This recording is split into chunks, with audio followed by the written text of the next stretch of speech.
Hi all, welcome back to my channel Kethu style. இன்றைக்கி இந்த வீடியோவில் ஒரு சண்டே vlog தான் பார்க்க போகிறோம். ஃபர்ஸ்ட் மார்னிங் எழுந்ததுமே பார்த்தீங்கன்னா டெரஸ்க்கு வந்தாச்சு. ஸோ இங்கே என்னெல்லாம் நடக்குது அண்ட் இன்றைக்கி டே ஃபுல்லாக எப்படி போகுதுன்னு சொல்லி பார்க்கலாம். ஓகே, ஃபர்ஸ்ட் மார்னிங் எழுந்ததுமே பார்த்தீங்கன்னா டெரஸ்க்கு வந்துட்டு வாக்கிங் அண்ட் ஜாக்கிங் பார்த்தீங்கன்னா அட்லீஸ்ட் ஒரு 1 hour அது கம்ப்ளீட் பண்ணிடுவேன். அண்ட் இருக்கிறதுலே ரொம்ப கஷ்டமான விஷயம் பார்த்தீங்கன்னா மார்னிங் எழுந்திக்கிறதே ஒரு பெரிய கஷ்டம்தான். நல்லா ஜிம் போகும்போது பார்த்திங்கன்னா ஒரு 9 o'clock ஆர் 8:30க்கு தான் பார்த்திங்கன்னா எழுந்திரிச்சிட்டு நல்லா அறக்க பறக்க கிளம்பி ஒரு 9 o'clock கிளம்பிட்டு ஒரு 2 hours பார்த்திங்கன்னா அங்கே நல்லா ஒர்க் அவுட் பண்ணிவிட்டு வந்துடுவேன். ஸோ இப்போ ஒரு 10,000 ஸ்டெப்ஸ் வந்து நடந்ததுக்கப்புறமா ஜஸ்ட் அந்த ஸ்கையை பார்த்தோன்னா பார்த்திங்கன்னா ஃபுல்லாக நல்லா டார்க்கிஷ் கலரில் இருந்தது, பிளாக் கலரில். பட் ஃபோக்கஸ் ஆகலை. தென் சன் வந்ததுக்கப்புறமா அந்த பிளேஸே பார்த்திங்கன்னா நல்லா சூப்பராக இருந்தது. ஜஸ்ட் நான் உங்களுக்கு ரொட்டேட் பண்ணி காட்டுறேன் பாருங்களேன். அண்ட் இன்னும் சொல்ல போனோன்னா ஃபிசிக்கல் ஆக்டிவிட்டீஸு பண்ணாத ஒரு ஆள் தான் நான். பட் ஒன்ஸ் அதை ஸ்டார்ட் பண்ணதுக்கப்புறமா மைண்ட் பார்த்திங்கன்னா நல்லா ரிலாக்ஸாக இருக்கும். நீங்களே பார்த்திங்கன்னா நல்லாவே ஃபீல் பண்ணுவீங்க. ஸ்ட்ரெஸ்ஸாக இருக்கட்டும், இல்லைன்னா நம்ம திங்க் பண்ணுறதா இருக்கட்டும், எல்லாத்துலேயுமே நல்லா சேஞ்சஸ் தெரியும். நீங்களும் ஜஸ்ட் இன்னும் யாரெல்லாம் எய்தர் வாக்கிங்காக இருக்கட்டும் இல்லைனா ஒர்க் அவுட்டாக இருக்கட்டும் ஸ்டார்ட் பண்ணலன்னா ஜஸ்ட்டு இப்போவே போய் ஸ்டார்ட் பண்ணிடுங்க. அண்ட் பக்கத்து வீட்டில் இருந்து ஒரு பூனை பார்த்திங்கன்னா கெஸ்ட்டாக என் கூட சேர்ந்து வந்து நான் வாக் பண்ணிகிட்டு இருக்கும்போது வந்திருந்தது. நான் என்னதான் துரத்தி விட்டாலும் அது நான் இல்லை இங்கே தான் இருப்பேன்னு சொல்லி இருந்துட்டு அந்த அங்கே பார்த்திங்கன்னா ஒரு செடியில் ஃபுல்லாக காஞ்சி போன புல் இருந்துச்சு, அருகம்புல் நினைக்கிறேன். இந்த பூனை பாருங்களேன் எவ்வளோ நல்லா ட்ரை பண்ணி அந்த யாராவது கேள்விப்பட்டிருக்கீங்களா பூனை வந்து அருகம்புல் சாப்பிடுமா? அப்படி தான் எனக்கே ஷாக்காக இருந்துச்சு. அந்த புல்லை பார்த்திங்கன்னா அவ்வளோ இன்ட்ரெஸ்ட்டாக உட்காந்து எல்லாத்தையும் நல்லா சாப்பிட்டுட்டு இருந்தது.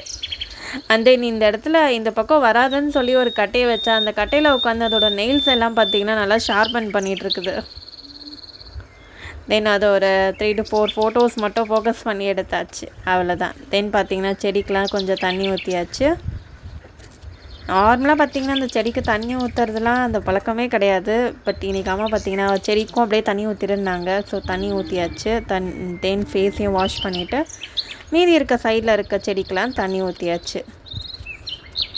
அண்ட் இதில் உங்களுக்கு எத்தனை பேருக்கு ஏதோ வாக்கிங்காக இருக்கட்டும் ஒர்க் அவுட் பண்ணும்போது உங்களுக்கு என்ன மாதிரி மியூசிக்ஸ் கேட்டால் ரொம்ப பிடிக்குன்றத மறக்காமல் கமெண்ட்ஸில் ஷேர் பண்ணுங்கள்.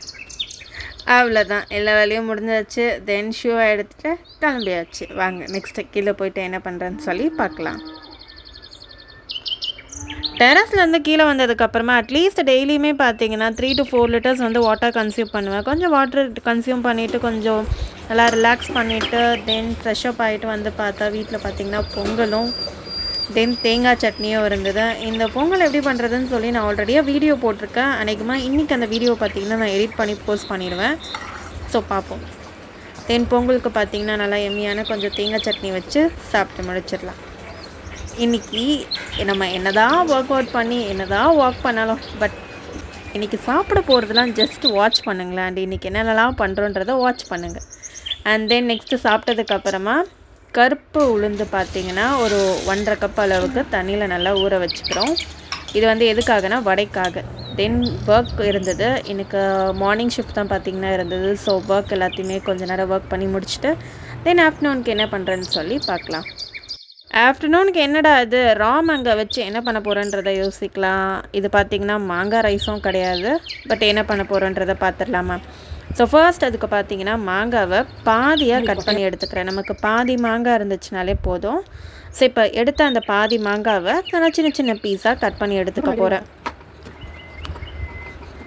இதை கட் பண்ணி முடிச்சதுக்கப்புறமா என்ன டிஷ்ஷுன்னு சொல்லி நான் சொல்கிறேன். இதை என்ன டிஷ் பண்ண போகிறேன்னு பார்த்தீங்கன்னா மாங்காய் வச்சு சம்மந்தி பண்ண போகிறோம். இந்த சம்மந்தின்ற பேரை கேட்டால என்னடா அது புதுசாக எங்கேருந்துடா பேரை கண்டுபிடிக்கிறீங்கன்ற மாதிரி இது. அண்ட் இன்னொரு விஷயம், இதை பார்த்ததுமே எனக்கு என்ன தோணுச்சுன்னா சம்மந்தி வீட்டில் ஒரு வேளை இந்த ரெசிபியை ரெடி பண்ணியிருப்பாங்களோ, அதனால தான் இதுக்கு சம்மந்தின்னு பேர் வச்சாங்களோன்றதெல்லாம் தோணுச்சு. உங்களுக்கும் ஏதாவது ஒரு டிஷ்ஷை பார்த்துட்டு இது போல் ஏதாவது வியர்டாக தோணியிருந்ததுன்னா மறக்காமல் கமெண்ட்டில் அதையும் ஷேர் பண்ணுங்கள். ஸோ ஒரு மிக்சியில் பார்த்தீங்கன்னா கட் பண்ணி வச்சுருக்க மாங்காய் அண்ட் சின்ன வெங்காயத்தை தோல் உரிச்சிட்டு சேர்த்துக்கிறேன். கூடவே ஒரு சின்ன எலுமிச்சை சைஸ் அளவு புளி, காஞ்ச மிளகா காரத்துக்கு ஏற்ற மாதிரி சேர்த்துக்கோங்க. நான் ஒரு 4 காஞ்ச மிளகா தென் கட் பண்ணி வச்சுருக்க தேங்காவை சேர்த்துக்கிறேன். அது கூடவே தேவையான அளவு உப்பு போட்டு இதை நல்லா அரைச்சி எடுத்துக்க போகிறோம்.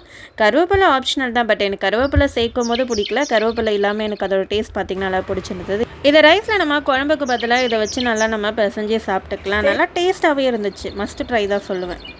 இது கூட ஒரு சைட் டிஷ் வேணும்ல. ஸோ சைட் டிஷ்க்கு பார்த்தீங்கன்னா மீன் மேக்கரை தான் நல்லா வாஷ் பண்ணிவிட்டு தண்ணியில் வேக வைக்க போகிறோம். எல்லா பொருளையுமே தண்ணியில் தானே வேக வைப்பாங்க, சாரி கைஸ். ஸோ மீன் மேக்கரை வேக வைக்க போகிறோம். ஸோ இப்போ அதுக்கு மீன் மேக்கர் போட்டதுக்கப்புறமா அது கூடவே பார்த்திங்கன்னா தேவையான அளவு உப்பு, இது கொஞ்சம் லேசாக மிக்ஸ் பண்ணதுக்கப்புறமா 1/2 டீஸ்பூன் அளவுக்கு வெறுமிளகாத்தூள் சேர்த்துக்கிறேன். ஸோ காரம் நல்லா இந்த மீன் மேக்கர்லலாம் ஏறி இருக்கும். இதையும் லைட்டாக மிக்ஸ் பண்ணி நல்லா கொதிக்க வச்சு வேக வச்சு எடுத்துக்கலாம். இது எப்படி வெந்திருக்குன்னு சொல்லி ஒன்று எடுத்து காட்டலான்ட்டு நான் ரொம்ப ட்ரை பண்ணுறேன் எடுக்கிறதுக்கு. பட் என்ன ஆகுது பாருங்களேன்.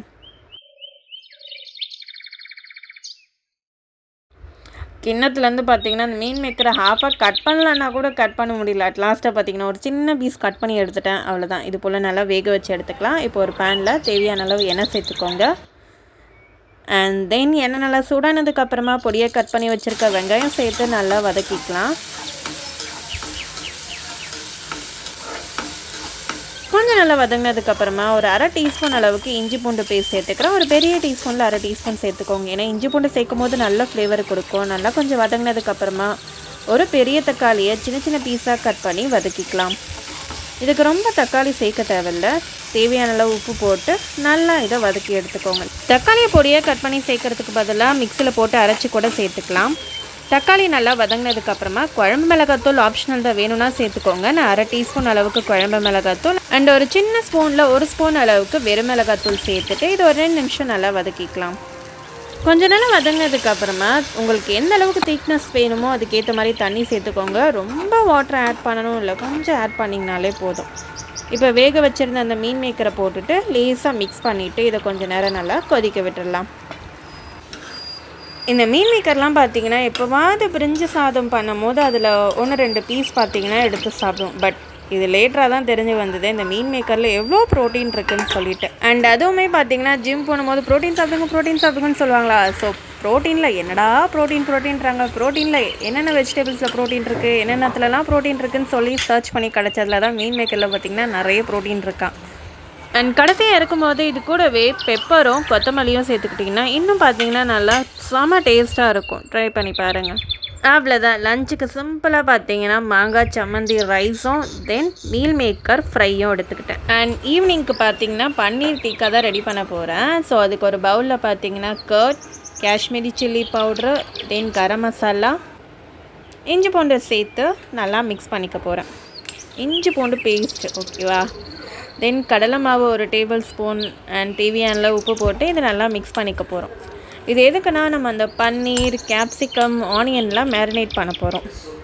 இதோட ஃபுல் வீடியோ பார்த்தீங்கன்னா நான் ஆல்ரெடி என்னோடய கீட்டோ ஸ்டைல் சேனலில் வந்து போஸ்ட் பண்ணியிருக்கேன். ஸோ அதை நீங்கள் பார்த்துக்கலாம்.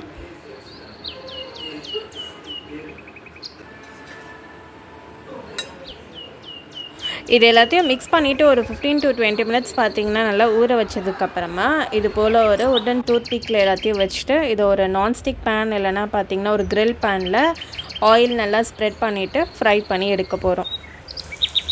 அண்ட் இதுக்கு மெயினான டேஸ்ட் கொடுக்குறதே பார்த்திங்கன்னா அந்த ஆனியன், கேப்சிகம் தான் பார்த்திங்கன்னா அதோடு எடுத்து இதை சாப்பிடும் போது நல்லா செம டேஸ்ட்டாகவே இருக்கும். அண்ட் கேப்சிகம் கூட பார்த்திங்கன்னா கொஞ்சம் நல்லா தின்னான ஸ்லைசஸாக எடுத்துக்கோங்க. அப்போ தான் நமக்கு சாப்பிடும் போது பார்த்திங்கன்னா நல்லா சூப்பராக இருக்கும். வா, பார்க்கவே நல்லா செம்மையாக இருக்குல்ல. இதோட டேஸ்ட்டுமே பார்த்திங்கன்னா அந்த அளவுக்கு இருக்கும். அண்ட் கடைசியாக ஒரு கப் டீயோட இன்றைக்கி டேவை ஃபினிஷ் பண்ணிக்கலான்னு இருந்தேன். ஒரு டீ குடிச்சிட்டு ஆல்ரெடியாக சொன்ன மாதிரி அந்த ஒரு குக்கரில் 1 கப் அளவுக்கு எப்படி ரெடி பண்ணுறதுக்கான வீடியோ வந்து என்னோட சேனலில் போஸ்ட் பண்ணிட்டேன். ஸோ 1/2 கப் அளவுக்கு பைத்தம்பருப்பை சேர்த்து தென் நெக்ஸ்ட்டு பார்த்தீங்கன்னா அவ்வளோதான் வேலை முடிஞ்சதுன்னு நினச்சா எங்கள் அம்மா காலையில் பார்த்தீங்கன்னா உளுந்து ஊற வச்சுருந்தாங்களே. ஸோ அந்த உளுந்து மாவை அரைச்சி எடுத்துக்கிட்டாங்க. அதில் பார்த்தீங்கன்னா தேவையான அளவு உப்பு போட்டுட்டு இதை நல்லா நம்ம பீட் பண்ணால் தான் மாவு பார்த்தீங்கன்னா கொஞ்சம் நல்லா பொங்கி வருமா. ஸோ இது போல் கை வச்சு நல்லா பீட் பண்ணிக்கிட்டாங்க. இதை பீட் பண்ணதுக்கப்புறமா எண்ணெய் இழுக்காமல் இருக்கிறதுக்கு ஒரு டேபிள் ஸ்பூன் இல்லைனா 2 டேபிள் ஸ்பூன் அளவுக்கு கூட நீங்கள் அரிசி மாவு சேர்த்துக்கோங்க. அது கூடவே கருவேப்பிலை, இஞ்சி வெங்காயம் சின்ன சின்ன ஸ்லைஸாக கட் பண்ணிக்கோங்க. அது கூடவே பச்சை மிளகாய் சேர்த்துட்டு இதையும் நல்லா மிக்ஸ் பண்ணிக்கலாம். மிக்ஸ் பண்ணும்போது பாருங்களேன், கொஞ்சம் நல்லா பீட் பண்ணுற மாதிரி மிக்ஸ் பண்ணி விடுங்க. எண்ணெய் நல்லா சூடானதுக்கப்புறமா வடையை எண்ணெயில் போட்டு பொரிச்சு எடுத்துடலாம். அண்ட் எனக்கு பார்த்தீங்கன்னா சுத்தமாக இந்த உளுந்து வடை போடவே வராது. இந்த உளுந்த வடைக்கு நடுவில் இந்த ஓட்டை வைக்கிறாங்க பார்த்தீங்களா, அது ரொம்பவே கஷ்டம். அம்மா எப்படி சொல்கிறாங்க பாருங்களேன். இப்படி எடுக்கணும், எந்த காமி கெட்ட வரல நினைக்கணும், இப்படி போடணும். நிறைய எனக்கே தெரியாதுல்ல வடை போடுறது எப்படின்னு. போடுறது கூட பெருசு இல்லை. கெட்ட வரல தொடணும், இப்படி போடணும்.